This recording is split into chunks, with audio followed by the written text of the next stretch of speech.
Ellie and Marcus were supposed to be celebrating their anniversary.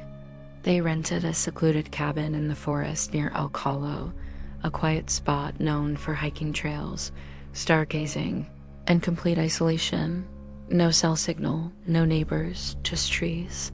Ellie picked the place for its peaceful vintage feel.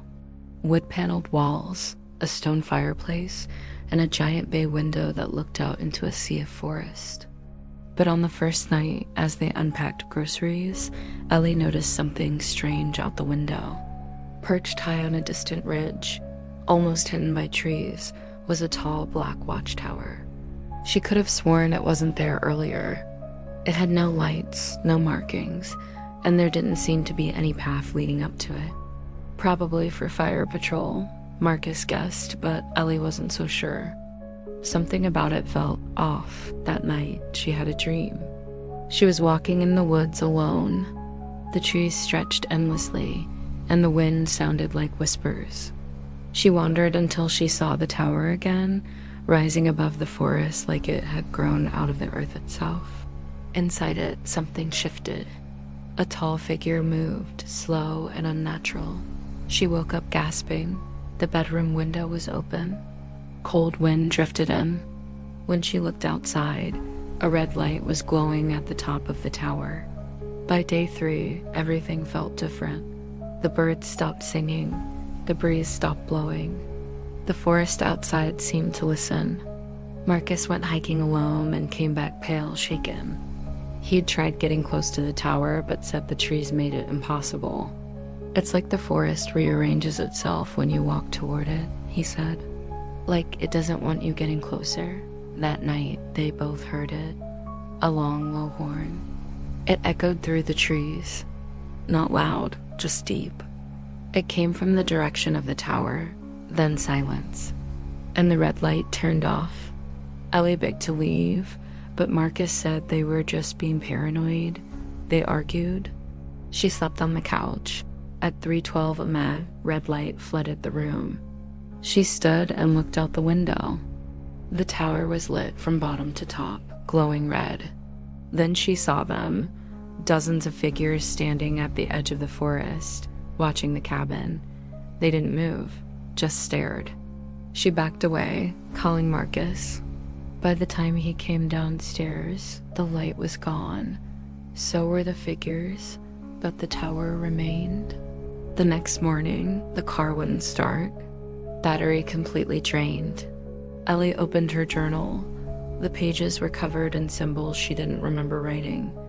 Circles, spirals, towers. That afternoon, someone knocked on the door 3 times. No one was there, only a small stone on the porch, carved with symbols. That night, Ellie dreamt again. She was at the base of the tower. The door opened. From inside came the sound of breathing. Marcus began to change. He stopped eating, barely spoke. He stood by the window, watching the tower. When she asked what he was doing, he said, "It's getting closer." She looked. It was still on the ridge. The next day, it wasn't. The tower was now standing at the tree line. That night, she woke up alone. Marcus was gone. His shoes were by the door, his coat still on the hook. On the table was a note. "It's calling me. I have to go." She searched the woods, screamed his name. No answer. But the tower glowed again, and at the top stood a new figure. Marcus. Ellie tried to leave, packed a bag, walked toward the road. But every trail led her back to the cabin. The woods wouldn't let her go. Days passed, then weeks. She stopped sleeping, stopped eating.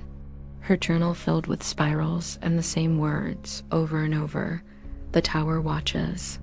The tower waits. On the 9th night, she turned off every light and sat in the dark. At 3:12 a.m., the tower lit up again. Someone knocked. Not on the door, behind her, from inside the cabin. 3 weeks later, rescuers found her, alone on the couch, eyes wide. Unmoving, her body was cold. Almost like she'd been outside all night, but she hadn't moved. She didn't speak, didn't blink. Until one day in the hospital, she whispered, it followed me back. Elk Hollow was shut down the next year. Too many disappearances, campers, rangers, locals. The ridge was sealed. But some say, if you wander far enough into the woods on a clear night, you'll see it.